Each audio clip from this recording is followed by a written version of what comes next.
Okay, well, it is 7 o'clock. So while people still continue to come in, we'll just go ahead and kick it off and start. Thank you so much to everyone for attending tonight's HBCU experience, formerly called Unplugged, the HBCU student experience. So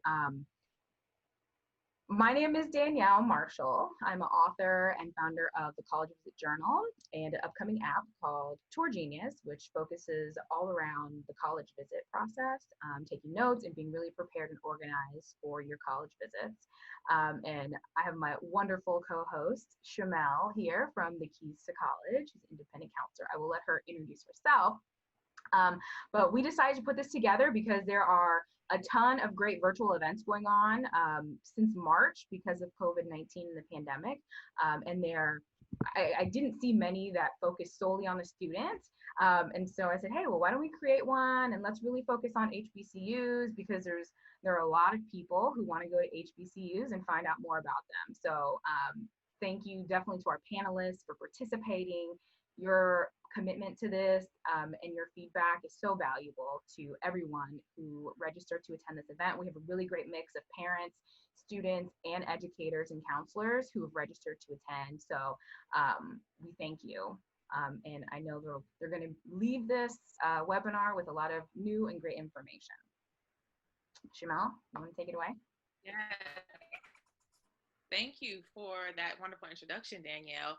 My name is Shamel Yamofio, and I am the founder and CEO of Keys to College, and we are a college consulting business, and we reach out to students, parents, and educators just to inform them about the college application process.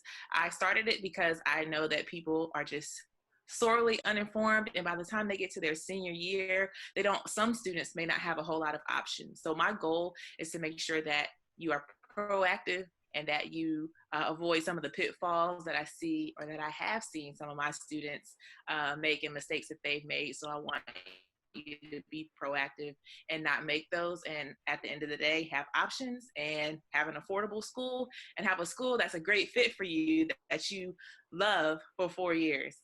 So I'm so happy that Danielle and I connected, and then we have these wonderful students on our panel. If you want to follow me on Instagram, it's at the Keys to College. And Danielle, how can they find you? You guys can find me on Instagram or Facebook at the College Visit Journal.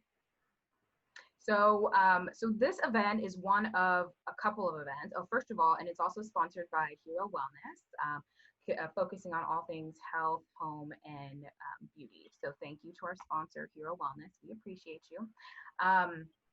And so this event will be followed up in 2 weeks by a event that features African-American students who attend PWIs. So you get a whole different perspective. So we hope you'll join us for that, and we'll send out an email with that information. And then this webinar is also being recorded, and I will send that email out to you in a few days when it is ready to be distributed. So be on the lookout for it.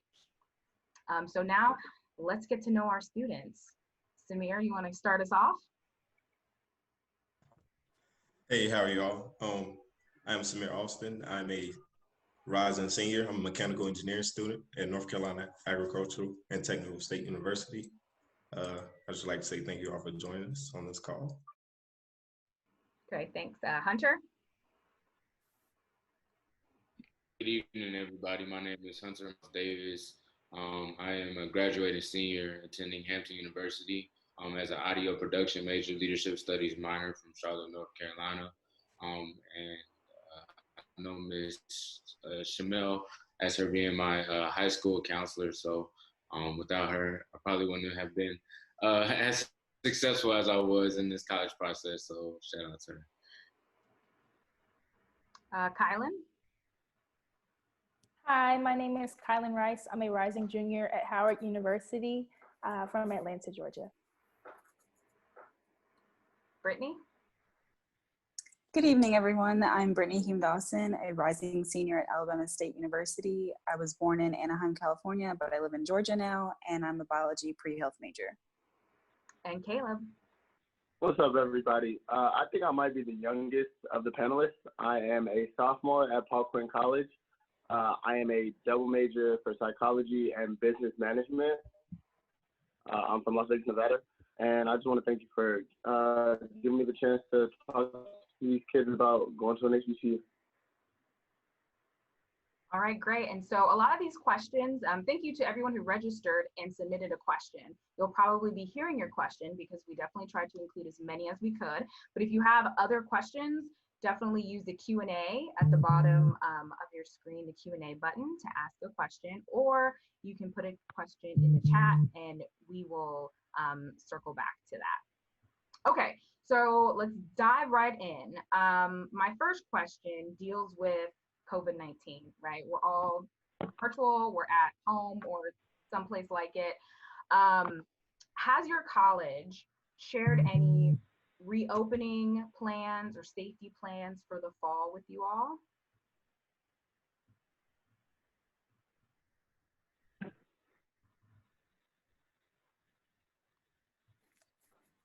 Okay, so no, Howard hasn't. Howard hasn't sent us anything. Okay. And we're all waiting on pins and needles to hear what our next step is going to be, but we haven't. Were they fairly supportive with you all as you transitioned into going back home? They initially not so much, but they became very receptive to the students through the efforts of our Student Government Association, CUSA, our University Student Association.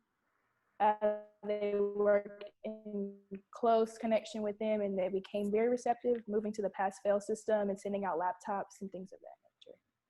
Alabama State, they did send us an email telling us that we were going to be back in session for the fall, and they told us to stand by for exactly what that's going to look like. Okay. Has anyone else heard about it? Okay, Hunter.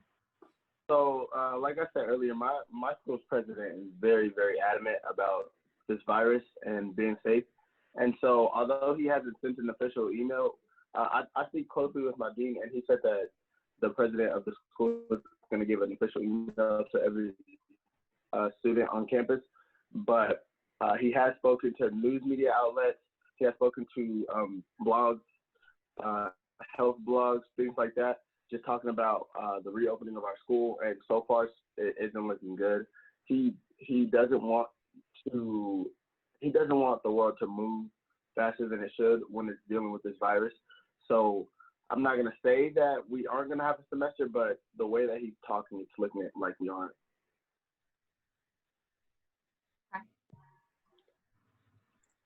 Yeah, A&T, they have sent us a few emails in regards to COVID and us migrating back to campus for the fall. Right now, it's looking like we are going to have a fall semester, and they're kind of going to be strict on us making face masks and any type of sanitary doings very necessary for the fall.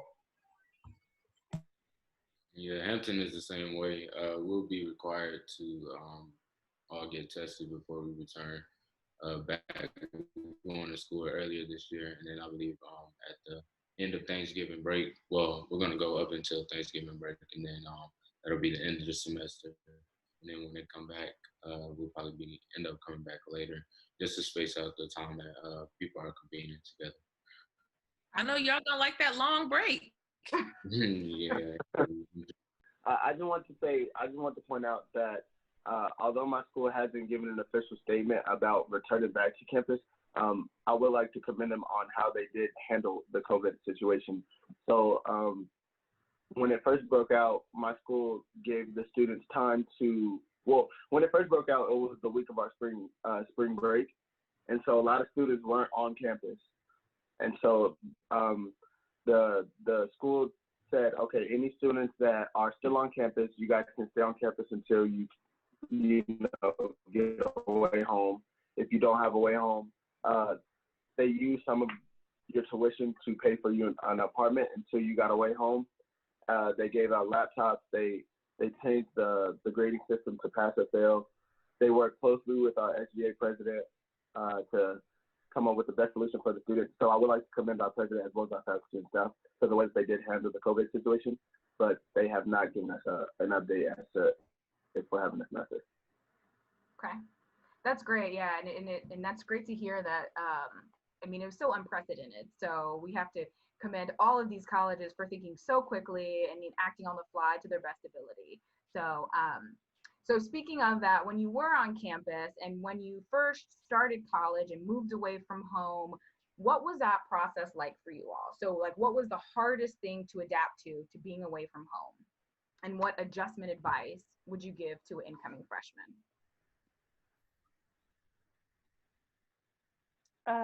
I went 10 hours away from home. Like I said, I'm from Atlanta and I went to Howard.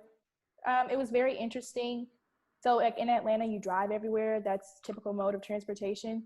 I think the biggest adjustment was learning public transportation, but there was a certain level of freedom and independence that came with that, and a certain level of growing up that you had to do very quickly, because being in public transportation, you cannot be, naive. You got to be aware and alert. So I think that was the most difficult. But having friends from New York, having friends very up north in condensed cities, they taught me very quickly. So I think that was a very easy learning curve, just because of how diverse our population is in terms of socioeconomic and geographical places. I am an out-of-state student, but I'm only an hour and a half away from home. However, that means I can't go home every weekend. So I think my biggest adjustment tip for being an out-of-state student is try not to put yourself in uncomfortable situations just because you're scared of being alone. A big part of being adult is just going out in the world and figuring things out for yourself, and that's part of the socialization process of college. So just get used to that. And then the friends that you do invest in, make sure that they're good ones, because you don't have your parents just 10 minutes or 15 minutes away to help you out when you need it. That's great advice. I'm in state. I didn't mention where I was from earlier. I'm from a very small town called Oxford, North Carolina. It's about an hour 15 from Greensboro. Like I said, I'm in state, so I'm not far from home. But I do have a lot of friends who are out of state, coming from Virginia, Texas, Cali, and up north. And I just speak to them as far as them dealing with migrating from fast-paced cities to come into Greensboro, which is considered the South, so it's much slower.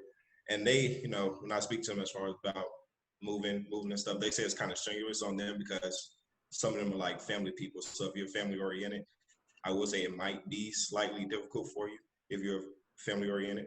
But I know some of them also came from distance home, so it's something new for them to experience, and they kind of enjoyed it because it also put them out into the real world.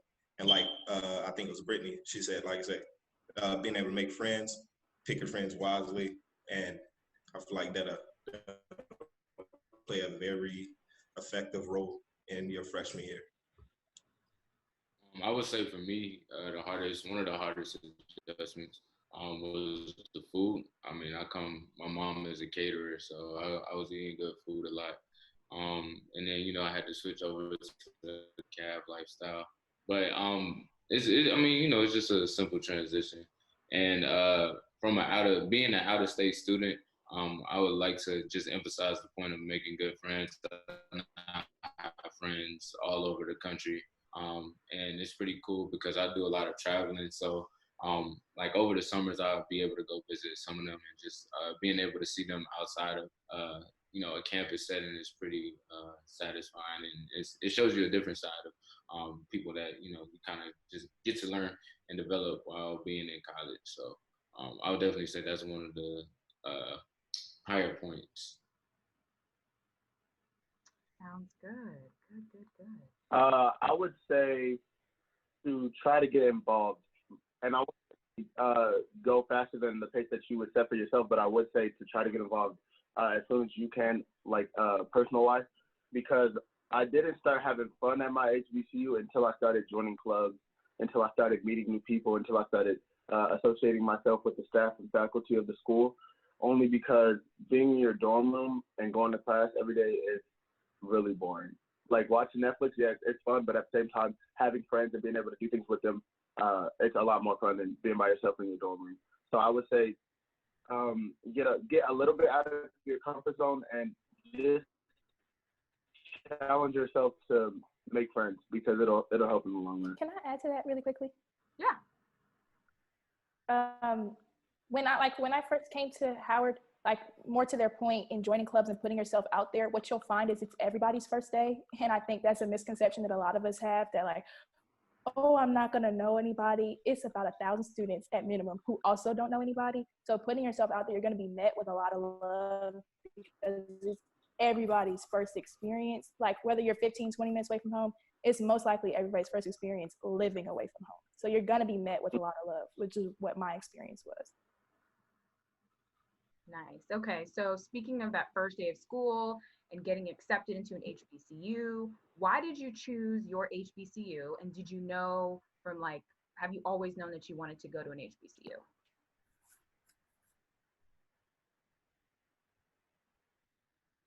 I chose because of the campus. The scenery of campus is really nice there. You know, we're right in the peninsula, so there's water on all sides of the campus pretty much. And so part of that is what sold me, and also knowing that it was one of the top HBCUs,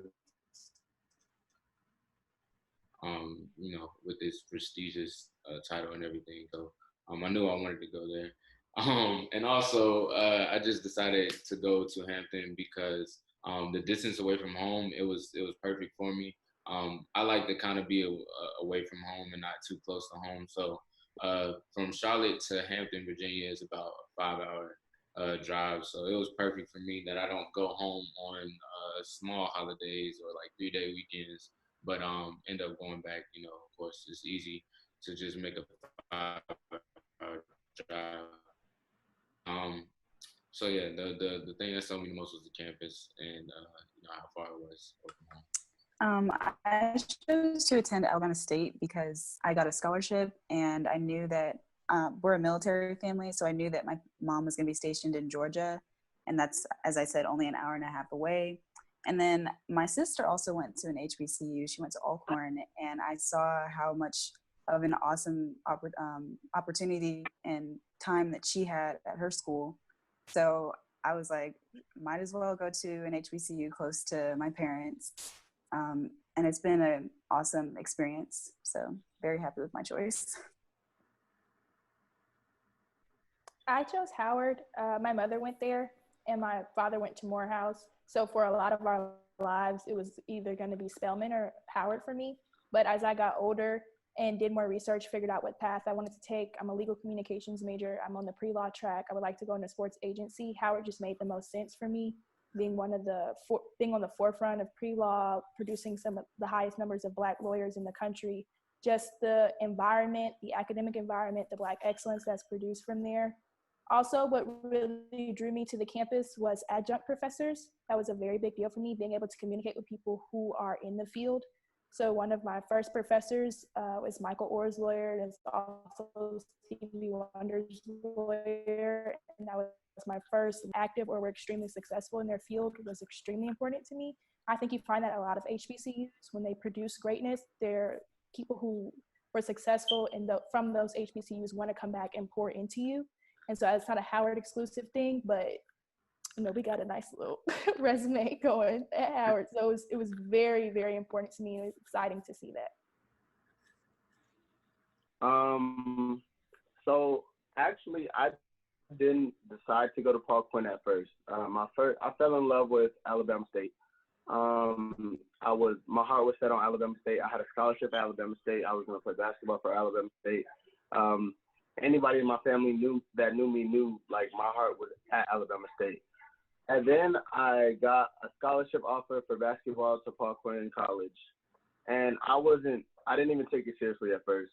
I went on my tour campus visit and it was nothing special. You know, it was a decent sized school. It was kind of small. It wasn't, you know, the gym wasn't huge. The facilities weren't the greatest. But when I was met by the dean of the students, and I was met by the president of the school, they showed me I felt at Alabama or any other HBCU. And I'm not knocking any other HBCU, I promise. I love HBCUs, period. But the love that I was shown, it felt like family at first. Like it was, as soon as I got there, as soon as I met him, he hugged me and he said, I don't know what other schools are interested in you, but I need you here. And as soon as I got to campus, it felt like that from the beginning. And so, and I feel like that's where it is, I mean, how it is for a lot of HBCUs, but the HBCU that caught my eye first was Paul Quinn College. I would say the reason why, one of the main reasons why I chose to attend A&T was based off their engineering department. A&T's engineering department is very well known, and we also have like one of the monumental figures, Ronald E. McNair. He was an astronaut who actually passed in one of the aircraft launches a couple seconds afterwards. But another reason I also chose A&T was because I knew that I wanted to stay in state because I'm a first generation college student. It was just like I didn't want to go too far from home, but I knew I wanted to get out the house and get away. And then, like I say, when I got to A&T, when I did one of my first college tours there, everybody there, kind of like I don't even know. I'm trying to see his name. Caleb. Oh, Caleb. Like he said, they were very welcoming. At A&T, they was like family. Everyone there, you can reach out to. It's very resourceful campus as well. That's like one of the things that stuck out to me because, like I say, first generation, I don't know too much about college, and for the simple fact to have a lot of resources to reach out to and depend upon to learn your way around was very eye-opening and helping. Awesome. Great. Thank you for that. Wow, those are some questions. Yeah. I think there's a little delay there. Sorry. I just wanted to clarify, especially for the students and people who may not know where certain colleges are located. I know some of you all mentioned it, and some of it might be just intuitive, but North Carolina A&T is in Greensboro, North Carolina. Hampton University is in Hampton, Virginia. Howard University is in Washington, D.C. Alabama State is in Montgomery, Alabama. And Paul Quinn College is in Dallas, Texas. That's it. Indeed. Thank you, Shamel, for pointing that out. Okay, so I want to shift over to your academics. So talk a little bit about, and not everyone has to respond to this, but talk to us about your classes. Are they lecture-based, kind of more, do they revolve around more discussions? Are your professors accessible? Are you in large classes, small classes? Give us a good idea of what classes are like on your campus.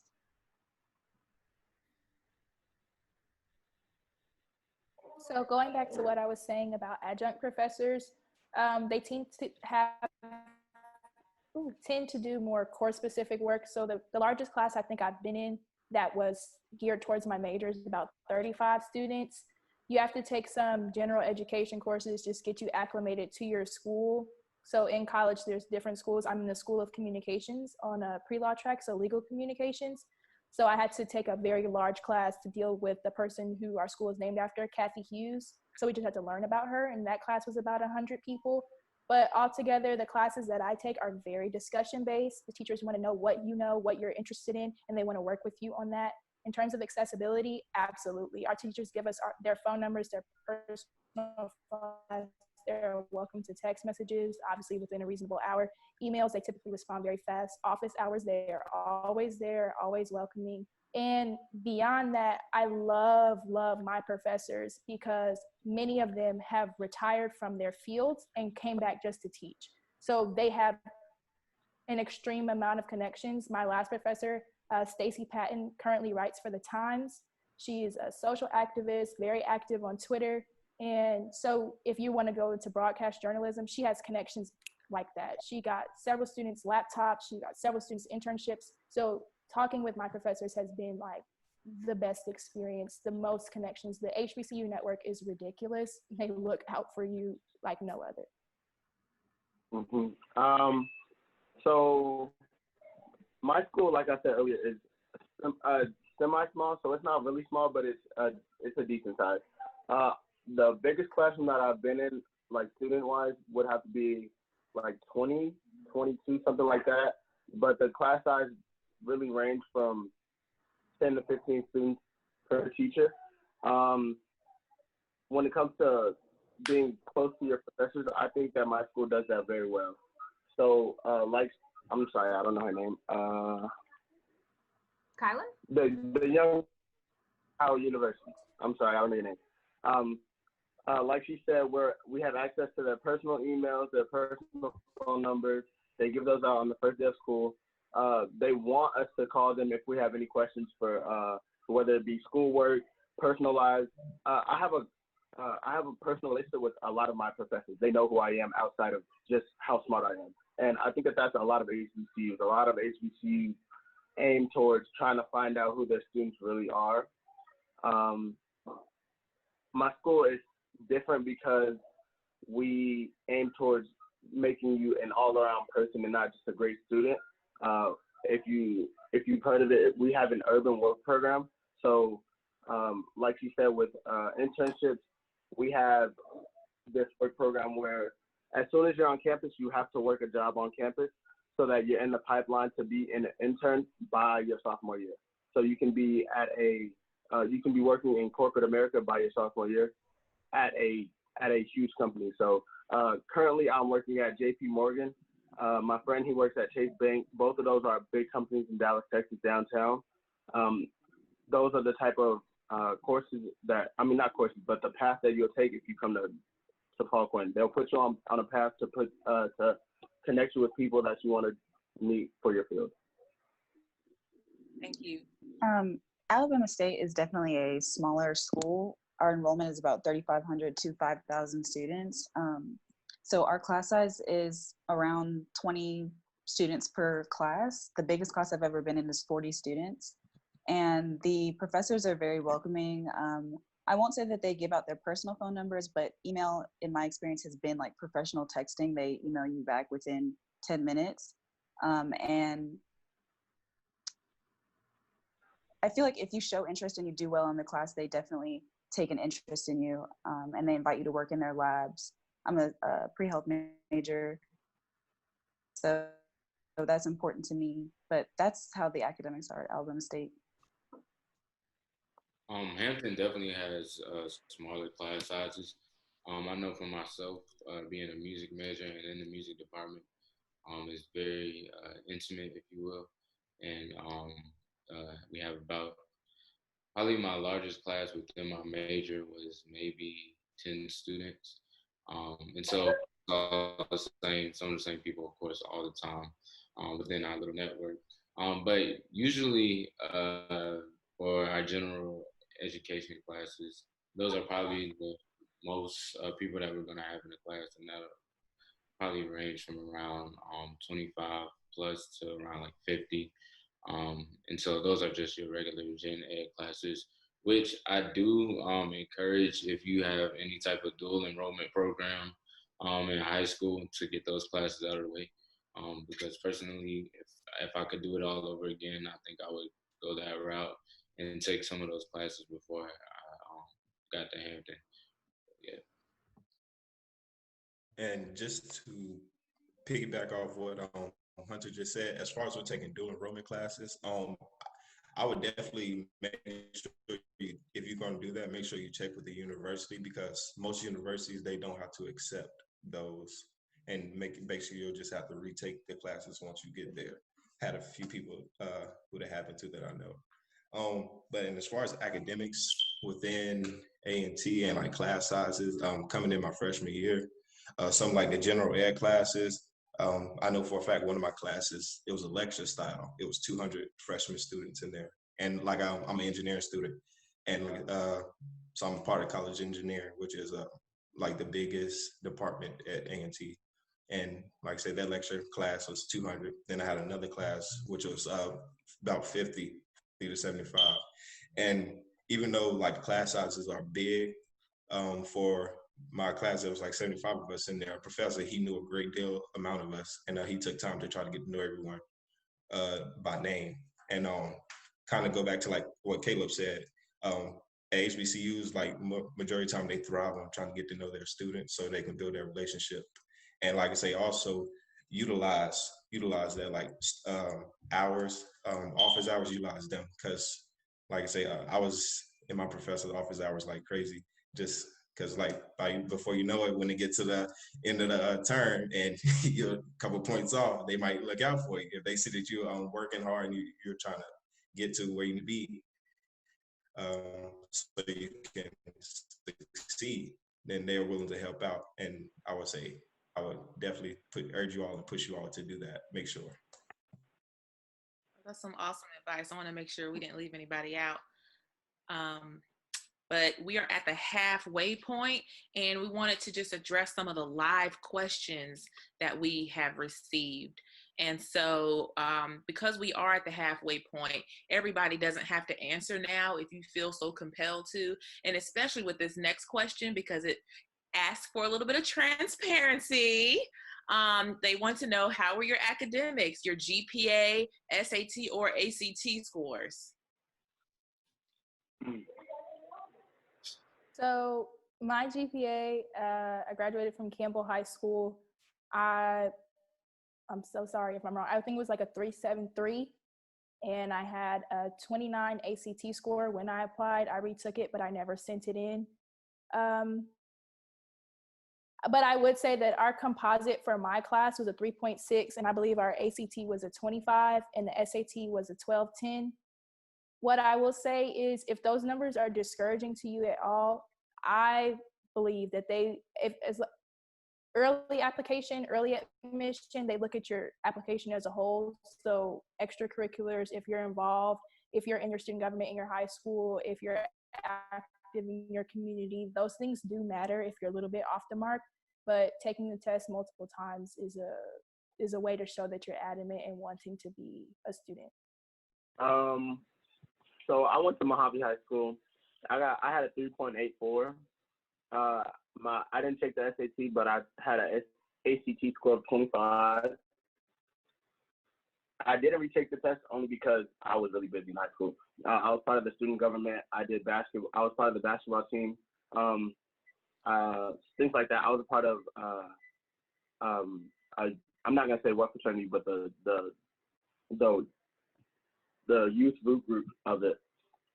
Things like that. So I didn't really have time to take the test again. My school, although it does look at your scores, it really does just want you as a person.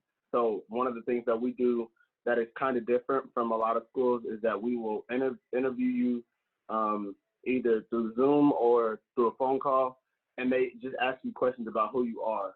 And I've seen a lot of people get accepted based solely off their interview. So they had a really decent, like it was a semi-good GPA, maybe a 3.0 or a 2.7.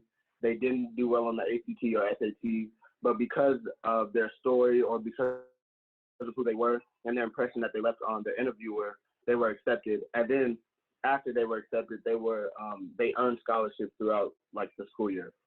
So I would, even if you have a decent GPA or one that you aren't totally proud of, but it is what it is, I would still say apply to schools, try your hardest to get in, and push your luck, because you never know what's planned for you. Thank you. Is anyone here a double major? There's a question about that. How would you describe your experience as a double major?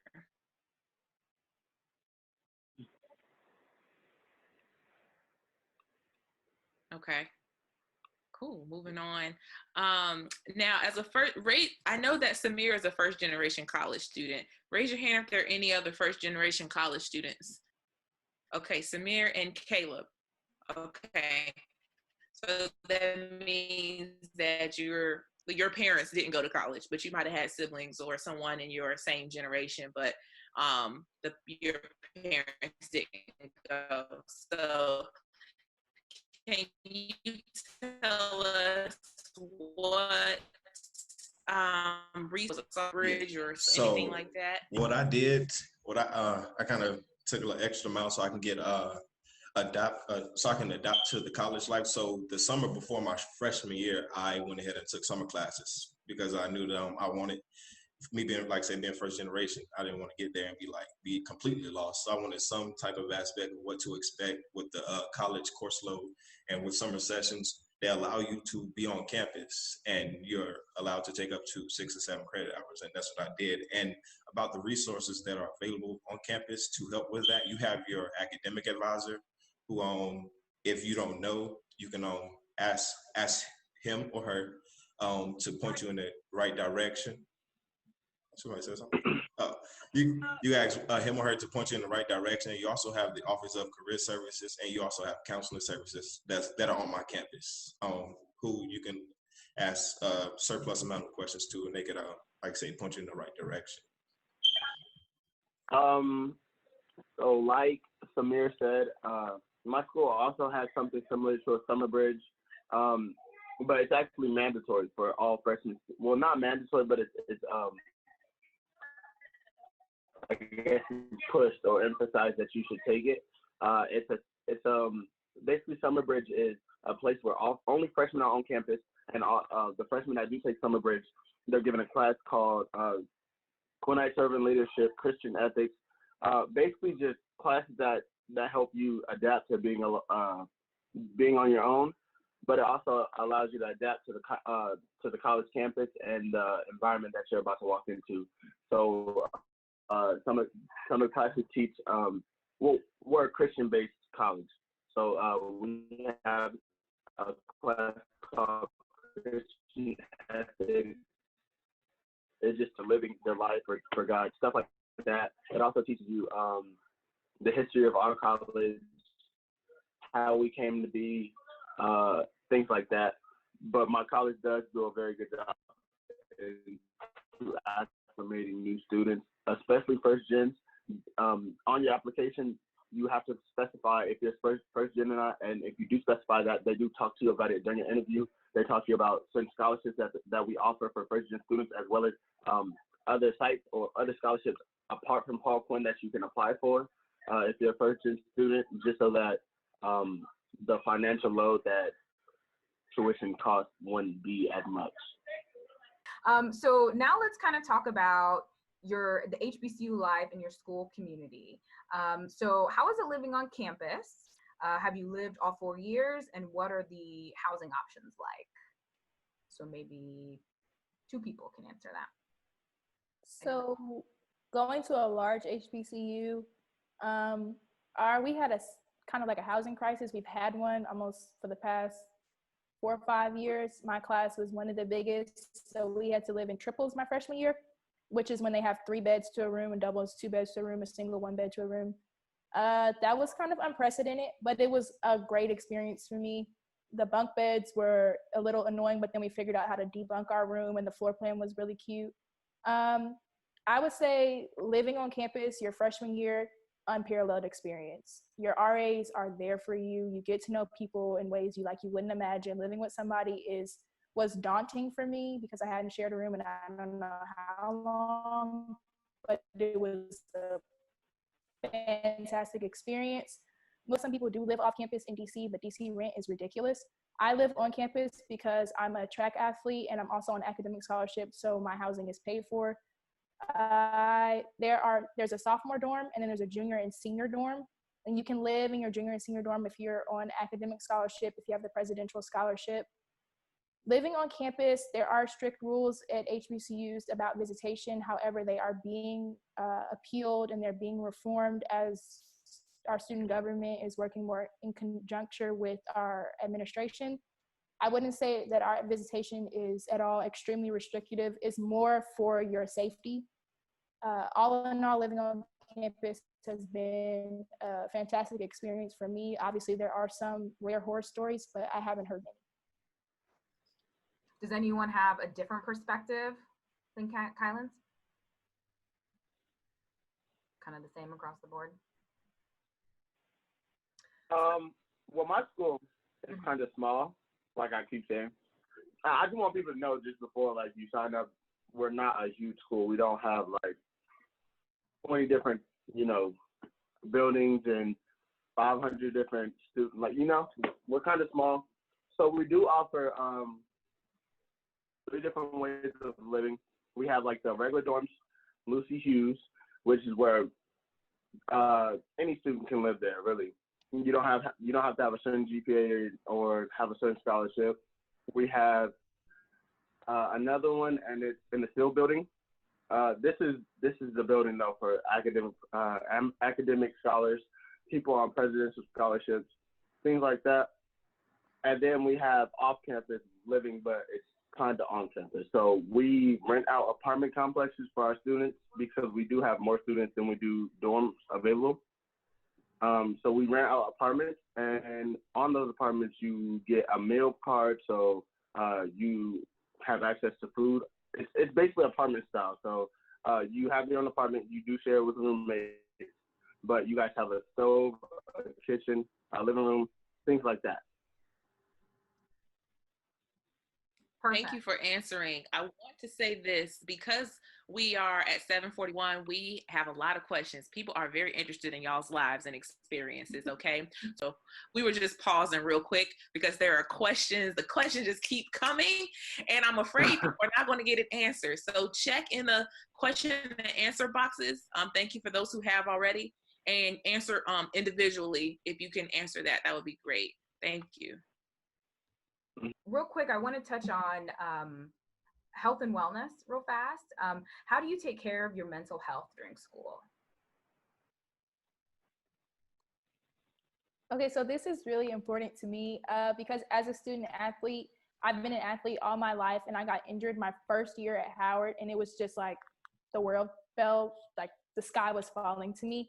However, through our student insurance, we have access to 24/7 counselors, and there's also counselors on campus. However, I've heard that office is not always reliable, but through your student insurance, there are virtual counselors. It's an app that's made available to you when you go to Student Health Services, and you can go and you can speak to somebody on your phone or your iPad or whatever you need to 24/7, and it's completely covered with your student insurance, so it's totally free. It was tremendously life-saving going through that process. Thank you. Go Okay. ahead. Sorry. So like I'm the lady from Miss Howard. I'm gonna learn names, I promise. But like she said, I'm also a student athlete, and I'm also a psychology major that wants to do psychiatry. So mental health is really, really important to me. So my school does. We're actually building a new mental health facility as we speak. I think it'll be done both mental and physical health. Extremely important. So for the mental health side of things, we have, again, the mental health facility being built as we speak, but we have one already installed in our campus. So if you have any problems, you can talk to a counselor at any time of the day. We actually did have a student have a mental breakdown. It was about 3 a.m. and maybe 10 minutes later, five of our counselors were in the dorms, comforting him, getting him the help that he needed, calling the ambulance, things like that. And so we do take mental health very seriously. And as a student athlete, my physical health is very important to both myself and my coaches in the school. We have multiple trainers, just like every other school does, but we also have multiple nurses' office, we have an app that all students have to download. On this app, you can be put in a Zoom call like this with doctors, with nurses, with anything, well, basically any resource medically that you need. And then you can schedule doctor's appointments with the local hospitals.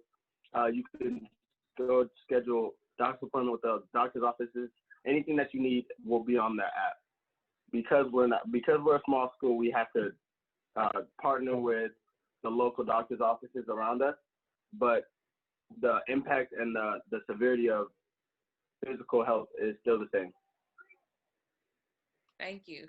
Okay, so I think a lot of students or families are kind of torn between, should I go to an HBCU? Should I go to a PWI? What are the advantages of going to an HBCU? I think a lot of people are thinking about their futures, careers.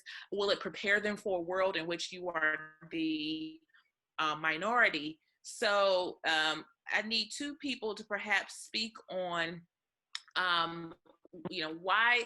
what are the advantages of attending an HBCU, and how prepared do you believe you will be going into the career field? So really quickly, I think that is a very I think that's a very good question, because especially at my high school, coming from Cobb County, it was not presented that it would be a viable option for me. Had I not come from the household I came from, I most likely would have chose a PWI. Because I was a smart student, they were gearing me in that direction. If you want to be a lawyer, if you want to be a doctor as a minority, it has been statistically proven in any test you can find on the internet, anywhere, you have a better chance of migrating into your field successfully from an HBCU, because the faculty is so invested in you, because you don't have to prove yourself to your white professor because you're Black. And me being a Black female, that was doubly difficult in my high school experience, because being one out of maybe 3 other Black students in every single one of my classes, that wasn't expected of me. Coming to an HBCU, excellence is expected. It is the bare minimum. You have to be the best because you're surrounded by so much Black excellence. It forces you to be better because you're regular. What test that they did during my Bison experience, my orientation, with all the freshmen came with your parents, they asked you to raise your hand if you were student president, raise your hand if you were prom queen, and raise your hand if you were the captain of your sports team. Every hand was up.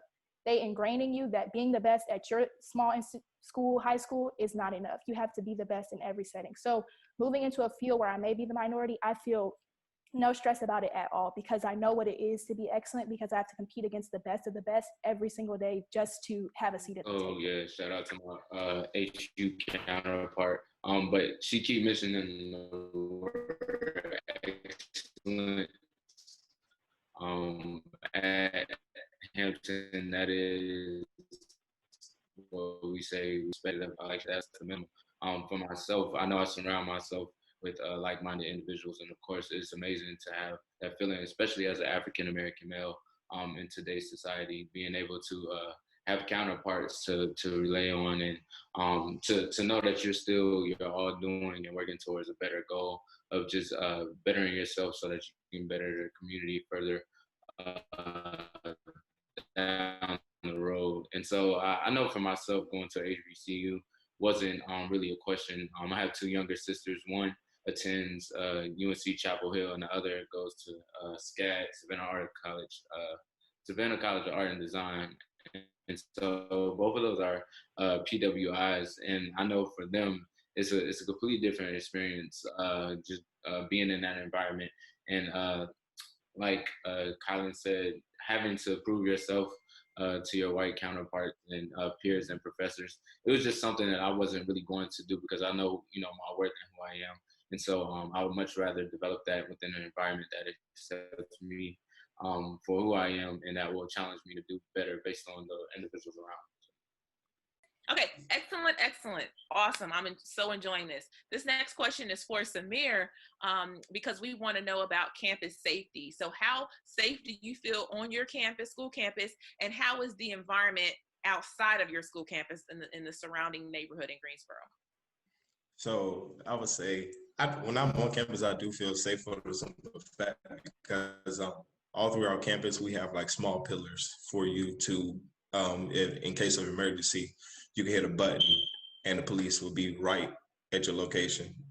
And also to speak on as far as like the outside surrounding area of Greensboro, I'm gonna be completely honest. I'm gonna be transparent with you.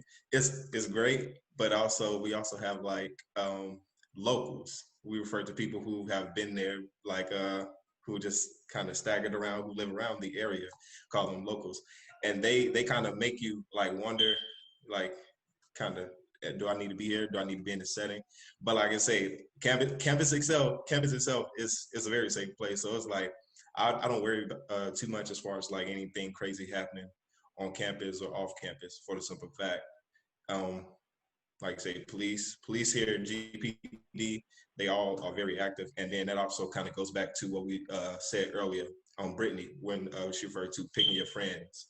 Yeah, make sure like don't just hang out with anybody. Honestly, like make sure you have a good choice and a good selection of friends with you. Thank you. And while you're talking, we're going to transition to talking about clubs, organizations that you're involved with. I know a few questions were around Greek life. So Samir, can you tell us about why you chose, Greek life, what fraternity you're in, and then also talk about any other organizations you're in. And after you're done, then everyone else can follow with what organizations you're in. All right, so I start off with the Greek one. So I am a Spring 18 initiate into the Eta chapter of Phi Beta Sigma Fraternity Incorporated. One of the main reasons why I decided that I wanted to join a fraternity was because I wanted to build a legacy. Each fraternity and sorority has a rich legacy of their own, and like I say, by any means, you get to choose whichever one you want to pursue membership in. But like I said, I chose Phi Beta Sigma because of what they stood on. They stood on brotherhood, scholarship, and service, and they also stood on the exclusive we rather than the exclusive we, which means that just because I'm in a fraternity does not mean I'm exclude you out of things. Like at the end of the day, I'm still a regular individual before my letters. I'm still a Black male in America before my letters. So it's like at the end of the day, you'll be a brother, you're still a sister to me. And one reason why I chose my org was because as soon as I got on campus, my RA so happened to be a Sigma, and he also took me under his wing and became my mentor. And that just kind of stood out to me. It's like, okay, to see how they're already out here on the forefront. And this is only the third day I've been in my dorm. And then not only that, their presence on campus, they were like, all like I said, at the forefront of everything. They led marches for like times like this. They were like very, very like stagnant and like trying to push for people to come out, vote, and be at marches. And like that stood out to me for the simple fact that they're pushing for our rights and they're trying to make everyone become well aware of their rights. And the other part of the question was, well, the clubs. So again, like I said, I'm a mechanical engineering student. One of the clubs I'm a part of is ASME, which stands for American Society of Mechanical Engineers. Then I'm also a part of NSBE. NSBE is strictly for Black engineers. It stands for National Society of Black Engineers. And they also have other programs clubs for women who are in engineering, other majors as well. And NSBE basically thrives on connecting Black excellence with top tier companies like NASA, the DEA, FBI, CIA, and cybersecurity companies, Naval Nuclear Laboratory,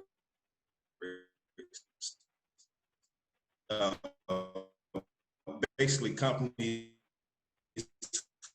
who are constantly like at the like that. So that's kind of a spill of that.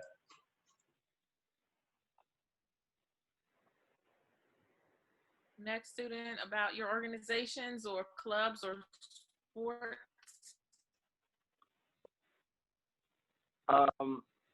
Okay, so like I said earlier, I push I encourage a lot of incoming freshmen to get involved on campus. I am a part of both the homecoming and the spring committee of 2019 and 2020. So I was the chair for Spring Fresh and I was the co-chair for homecoming. Basically, that just meant that all of the activities that the students would enjoy during both homecoming and Spring Fresh, I planned for, I budgeted for, I made the call so that the artists and performers that were coming made sure that they had their hotel rooms. My Brother's Keeper was made because, basically it was made for Black men, just to make sure that we are choosing people. We are okay with being ourselves. We are loving our Black selves. But it grew into more than just Black men, and we accepted the fact that it was going to grow to more than just Black men. I am also a part of SGA on my campus, Student Government Association. What else do I do? Oh, and I'm part of the basketball team. So some of the things that I'm part of at Alabama State University, I was in SGA. I was a senator for my College of STEM. I'm an Aspire Mentor, which is an after-school program that we have at Alabama State, where students from the Montgomery public school area come to Alabama State after school for about an hour and a half, and we tutor them. And I also work in the Javon Thanatos lab, which is a forensic science lab. And I was also a Golden Ambassador, which is the greeting body for Alabama State University. So anytime there's any VIP visitors on campus, we give them tours or we attend to them at commencement or what have you. And then lastly, I'm a part of Air Force ROTC, which is one of 3 commissioning sources for the United States Air Force. I am a student athlete. I'm on the track and field team as a scholarship athlete. I also serve in our Student Athletic Advisory Committee, which is a national organization, but our chapter at Howard, I serve as a mentor to incoming freshman athletes. I serve in our version of SGA, it's called HUSA, Howard University Student Association. I serve in the student advocacy department, particularly for athletes, because HBCUs have lackluster physical therapy opportunities for athletes. And I also serve as the programs chair for an organization on my campus called Prosper. Prosper is an organization whose mission is about enriching the mind, body, and the soul.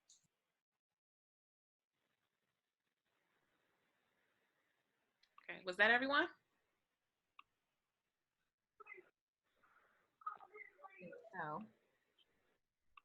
So we What'd you say? I was saying, I think so. We're conscious of the time being 8 o'clock right now.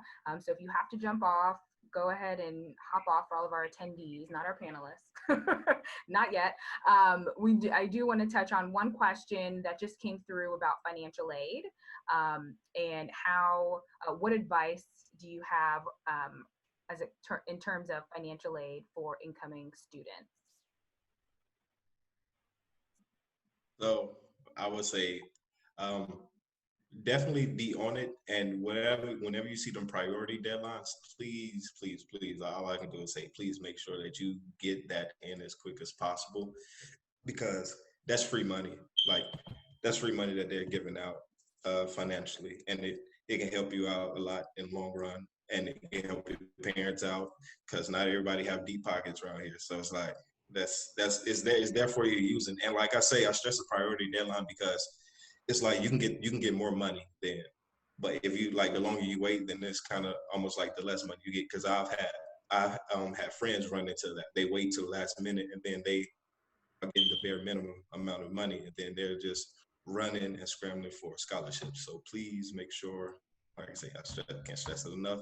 Whenever you see that priority deadline, or whenever FAFSA comes up and get that email, please, about renewing it or doing it, just go ahead and get it out the way, please. So definitely FAFSA, applying to grants and scholarships through your school is extremely important. A lot of our scholarships at Howard University are merit-based, meaning when you apply, if you meet the criteria, you receive a scholarship. I'm a capstone scholarship recipient. There's a scholarship above me called the Presidential Scholarship, which is full tuition and cost of attendance. Our tuition at Howard University is $26,000. Cost of attendance is $46,000. Since we are a private institution, there is no in-state, out-of-state. It's $40,000 for everybody. In terms of outside money scholarships and grant, my Scholly app was created by a Black man. He was a first-generation college student. He just applied to thousands of scholarships and earned millions in scholarship money, and it was like, all these scholarships go unused. I should make an app and condense them all into one space. An example of a scholarship that I found on there, I'm a middle child and I have no brothers, there's a scholarship for me. It was $500, but there's thousands of scholarships. So utilize that app. It's free for the first week, I believe, and then it's like a monthly fee, but it is invaluable in terms of, because millions of dollars in scholarships go unused because people don't want to do the essay. And I think that's a shame given the cost of school. So, yes. For Alabama State, I would say that financial aid is definitely a big concern. You have to stay on it. Like one of the panelists said, you need to make sure that you're renewing your FAFSA before the March 1st deadline. It doesn't matter if you have a scholarship or not. Everyone has to fill out the FAFSA at Alabama State. I will say that we do offer a lot of merit-based scholarships, and the ACT score for the presidential scholarship is only a 26. So I feel like that's a pretty good score compared to some of the other schools to get a full scholarship at an HBCU. But I would definitely reiterate what the other panelists said. Just make sure you're prudent with your financial aid because it is important. What advice do you have? Maybe one nugget of advice for rising college students.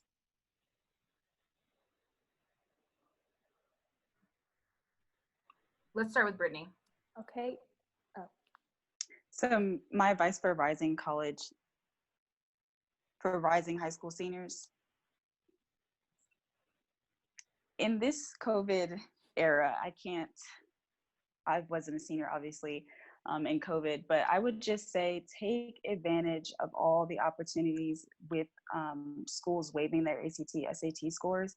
I know that's a big hurdle for some people, but the world is your oyster now that some schools have waived their scores. So you have a lot more options. And I also want to say, apply yourself, because when I was a senior, I had senioritis and I didn't want to retake my ACT score.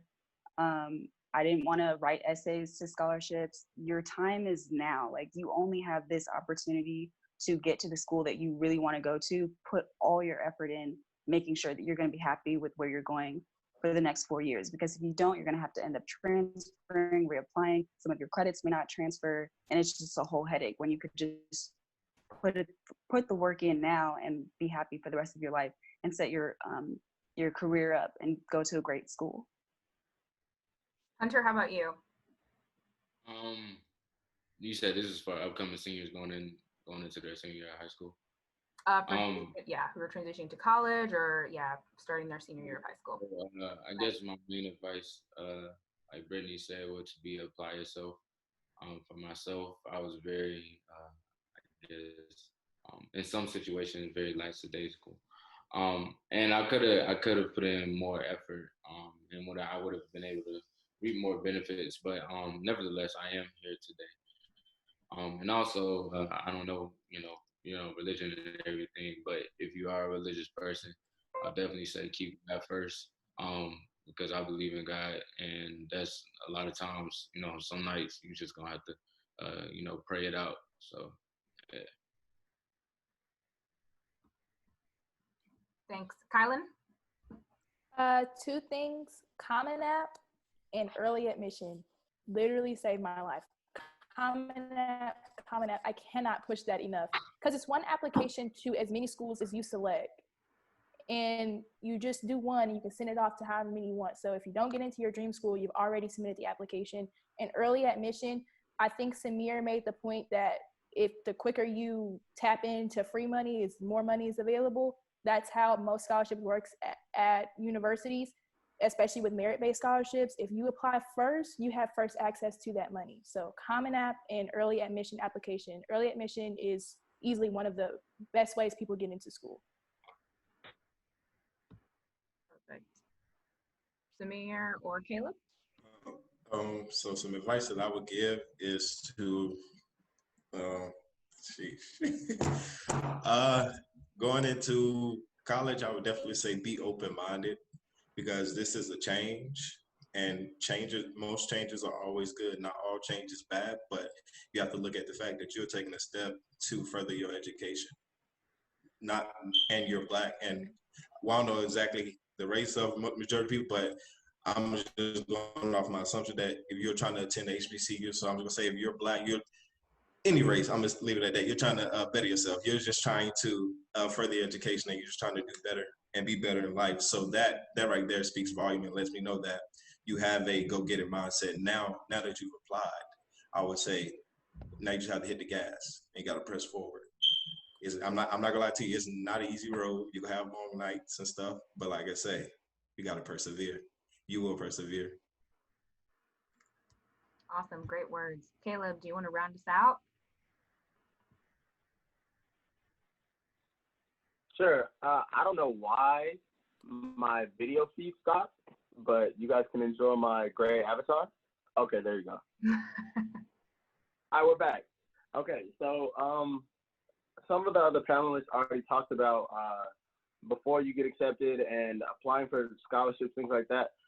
So I'm going to speak on your first semester or your first year. I just feel like the number one goal that you should have is to stay focused, because there are a ton of distractions.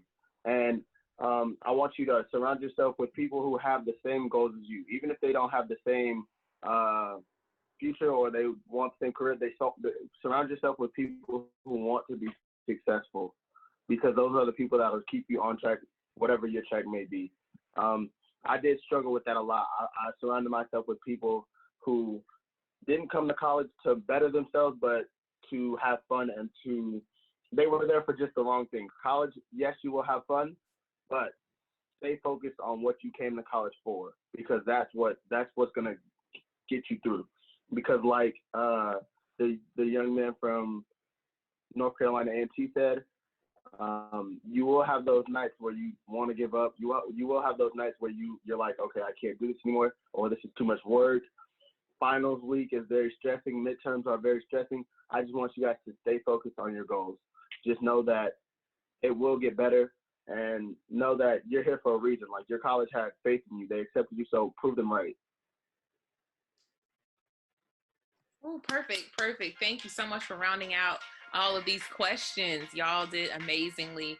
I want to thank our participants. I want to let you know that any questions that were unanswered, we will send them to you in an email, potentially a Google Doc, and we will also send out the panelists' contact information. Y'all have been excellent. Your questions were amazing, very, very relevant. And again, I'm Shamel Ingram Yamofia with Keys to College, and Danielle will give her information. Yeah, I'm Danielle. You can email me at thecollegevisitjournal@gmail.com or on social media, The College Visit Journal. So thank you all so much for your time. We appreciate you, and we'll be communicating with you soon. And thanks again to all of our panelists. If everyone that knows me knows that I'm HBCU positive. If you're headed to college, I always tell people go to an HBCU, because it's a totally different experience. It's a welcoming experience. It's a family-oriented experience, but it's also one that's going to make you grow. I feel like I've only been at an HBCU for a year, but I'm a totally different person than I was a year ago today. And it's only because of the HBCU that I'm at. It's only because of the professors and the mentors that I've gotten along the way, them pushing me and forcing me to become better than who I was. They're a big part of where I am right now.